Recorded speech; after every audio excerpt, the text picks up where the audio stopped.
Hello again. It's another Agakala Reacts, and today we will be watching what was the first beverage from PBS Eons, and that's always a good watch. So let's just jump into it and let's see, what was the first beverage? Was it wine? Was it beer? Was it milk? What else is there? Just water? Plain water? Who knows? Stay tuned to the end of the episode for a mammoth announcement.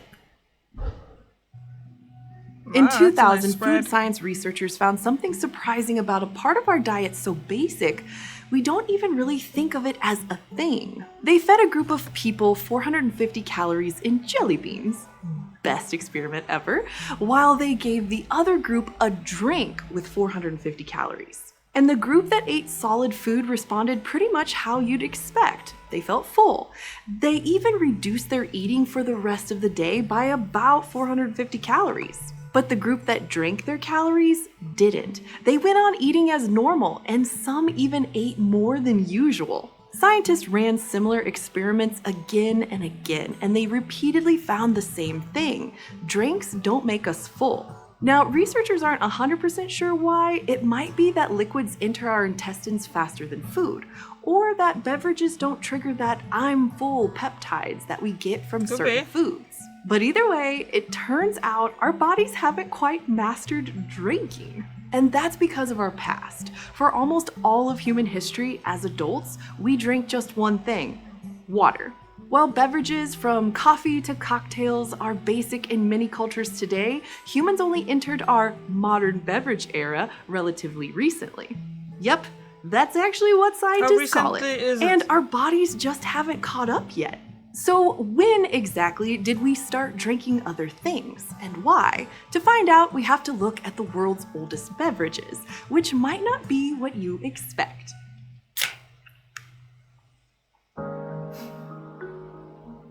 Okay, before we dive in, a reminder that this is all based on what's been written or preserved in the archaeological record and uncovered by scientists. So it likely has some biases based on where archaeologists have focused their work. And some intriguing finds emerging recently in places far from the general Western science-focused regions remind us that there's probably still a lot more to learn. Now, if you had to guess what the oldest beverage is, you might speculate that it's something like fruit juice. For the most part, though, it seems like ancient humans didn't bother turning fruits into juice. They just ate the fruit. Yeah. Plant-based drinks are pretty old, though. For example, modern coffee made from roasted beans first appeared about 600 years ago, probably in part of what was then Yemen but is now Saudi Arabia. These 600? Coffee drinkers prized it for helping them stay alert during religious ceremonies. Drinks made of sweetened lemon juice are even older, potentially dating back to over 1,000 years ago in Cairo. And tea jumps back further in the beverage timeline, first popping up in Chinese legends I was thinking coffee would be much older than 600 years ago. But tea isn't our oldest beverage, and wine isn't either, even though it dates back to around 8,000 years ago in Georgia, the country, not the state. There are still two drinks that date back even further and are in competition for marking the beginning of the modern beverage era, and they are incredibly different from each other. A big piece of evidence for one of these beverages is a clay tablet from Mesopotamia in what's now Iraq.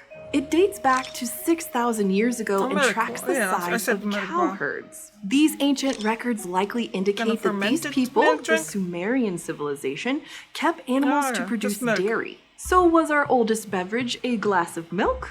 In 2019, researchers at London's Natural History Museum confirmed that drinking animal milk is definitely at least that old. To prove it, they checked with these ancient milk drinkers themselves. And while they couldn't ask them directly, they could scrape plaque from the teeth of skeletons, some dating to nearly 6,000 years ago from across Britain. It was too late to help with their dental hygiene, but it did reveal what they drank. Within the plaque, scientists found milk proteins. Back then, milk would have solved several problems. It's rich in vitamin D, which makes it good for people who struggle to produce enough in less sunny climates like Britain. And it also contains vitamin C, which is useful in places where fresh fruits are rare, like Central Asia. Researchers even believe the consumption of this beverage might have extended the lifespans of Neolithic people. So is milk our oldest beverage then? Well, Maybe, maybe not. There's actually another surprising drink Beer, that seems to appear around the same time. And while milk is a practical drink, the other beverage is kind of the opposite. Back in Sumerian society, archaeologists have found pictographs showing oddly shaped pots with narrow necks and sharp-pointed bottoms. Dating to over 5,000 years ago, these images seem to illustrate ancient breweries for making beer. Other Sumerian texts show they had something like 19 different beers, more than enough to start a brew pub.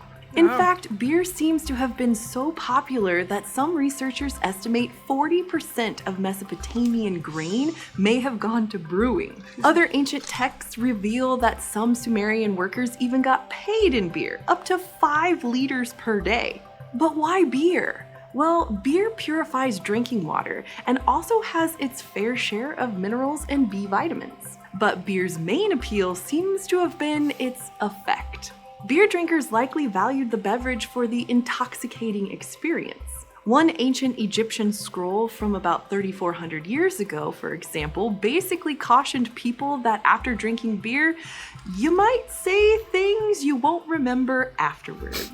So we know the Sumerians enjoyed both milk and beer, but what about everybody else? It turns out there's one place that's great for tracking down humanity's earliest beverage, a place with a well-preserved drinking culture: China. On the Chan River in northern China, archaeologists have found 2 underground rooms that are probably around 5,000 years old. And inside, they found a stash of pots, stoves, and stone funnels, all things you'd use to brew beer. A closer look confirmed that these chambers are ancient breweries. On the funnels, archaeologists found grains, probably millet and barley. They also found gunk, and once they scraped it off, vaporized it, and scanned the cloud of ions, they discovered it was calcium oxalate, a sediment that settles out of beer as it ferments. But that's not China's oldest beer. Even older beverages pop up in an unexpected place: tombs of the dead. Toasting dead relatives at the gravesite was common in some parts of China, and families often buried the drinking glasses with the bodies. And by 5,500 years ago, a striking feature appeared in this graveyard pottery: legs. Researchers think that these might have acted like a tripod to heat alcohol over a fire, warming it for graveside toasts. But going back even farther, between 9,000 and 7,500 years ago, there's another big change in graveyard pottery: pots with pinched necks. These thinner necks would have made it easy to seal a container, which is something you might do to ferment drinks, like beer. And in 2019, archaeologists confirmed that these were probably early beer vats. By analyzing the residue from the pots, they found evidence of starches, fungi, and fermentation-related gelatin. They also detected flavorings like ginger and snake gourd root. So, does 9,000-year-old beer mark the start of the modern beverage era? While evidence from ancient pottery says yes, what about drinks from before there were pots? In European history, there's a whole period known as the pre-pottery Neolithic, lasting from about 12,000 to 8,500 years ago. And some of the world's leading beverage archaeologists have long suspected that during this period, people drank milk. And one of the leaders of this old milk movement was Jean-Denis Vignier at France's National Museum of Natural History. But Vignier's ideas clashed with a major archaeological concept called the secondary products revolution. This theory, which appeared in the early 1980s, states that secondary animal products like milk, as opposed to primary products like meat, couldn't be as old as China's graveyard beer. Because the theory stated these early human societies supposedly weren't organized enough to keep animal herds for milking. But other old milk researchers kept finding piles of goat and sheep bones, the remains of herds they strongly suspected ancient people kept for milk. The problem was, these were not associated with any pottery to check for milk residue. So Vignier and his team looked at modern ranching techniques, which suggested that another way to spot ancient milk could be by looking at the animals' ages. See, herds kept for milking often contain older animals. Because with meat herds, ranchers usually slaughter as soon as animals reach full size, but milking animals can be productive much longer. So the team linked these animals' ages with tooth size, comparing the teeth of modern animals to the skeletons at archaeological sites. And several bone piles contained groups of older animals, which suggested they could be the remains of milking herds. The oldest known sites they found with milking-aged animals were in Turkey, Syria, and Iraq, and some dated to over 10,000 years old. While this pushed back the Beverage timeline even further, putting milk in the lead for the oldest beverage, the debate continues. In 2001, analysis of a human skeleton from Iran that was 11,000 years old showed signs of the disease brucellosis, which usually comes from exposure to unpasteurized dairy. But in 2018, an archaeological team found possible beer residue in a cave settlement in Israel that's 13,000 years old. And while the increasingly older archaeological discoveries may lead us to think the debate may never be settled, perhaps the oldest beverage evidence actually comes from our own bodies. Researchers have recently been examining the genes that allow adult humans to produce lactase, the enzyme that breaks down milk. And they found that a series of genetic adaptations that led to widespread milk drinking might be as old as 20,000 years. But even if our beverage era does reach that far back, it's worth remembering that this timeline is incredibly recent. Our species, Homo sapiens, has been around for nearly 300,000 years, and for almost that entire history, we only drink water. Although researchers are still uncovering the details of where, when, and why our modern beverage era began, the two oldest drinks provide some clues. The nutrition acquired from milk reflects how humans valued vitamins and ready energy. Meanwhile, the old beer could reveal a different side to ancient humans, a more social one. So just maybe, these two oldest beverage contenders show us two sides of ourselves, the practical side and the not so practical side. Yeah. Either way, the next time you reach for a delicious drink, it's worth remembering just how recent this delicious practice really is. Cheers.